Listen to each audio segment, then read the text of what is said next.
Hola, bienvenido a un nuevo vídeo de Mi Profe Me Tiene Manía. En este vídeo te voy a enseñar cómo calcular la suma de una progresión aritmética, en concreto los múltiplos de 6.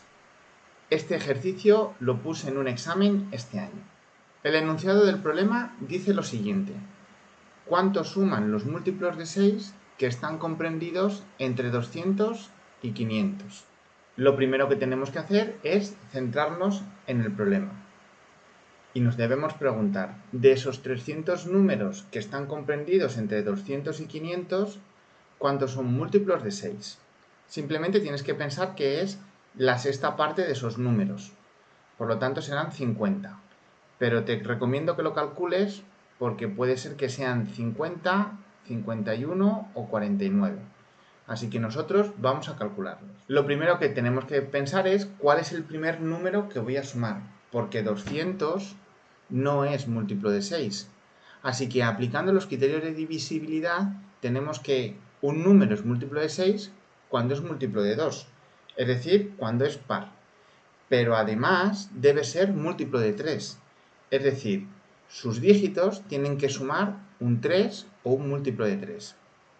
Si piensas un poco, 200 es par, pero sus dígitos no suman 3, así que 200 no es múltiplo de 6. El primer número que cumple esta propiedad, es decir, el menor número mayor de 200, que es múltiplo de 6, es 204.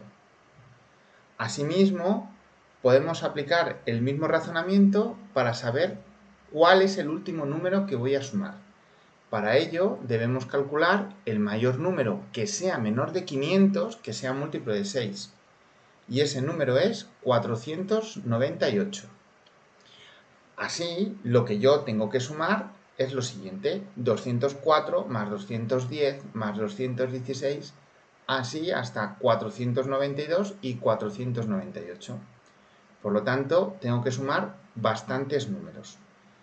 Espero que estés de acuerdo conmigo que sumar esto a mano es casi imposible y vamos, te vas a equivocar seguro. Vamos a plantear ya el problema y lo vamos a resolver. Lo primero que tengo que tener claro son las fórmulas que rigen una progresión aritmética. La primera fórmula que te he puesto es el término general de una progresión aritmética.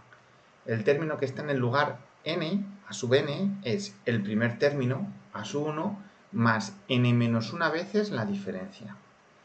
Y la suma, que es la segunda fórmula que te he puesto, de los primeros n términos de una progresión aritmética, es el primer término que sumas, más el último término que sumas, lo divides entre 2 y multiplicas por el número de términos que sumas. En este caso, yo ya conozco a sub 1, que es 204. También conozco a sub n, que es 498. Me falta por conocer n.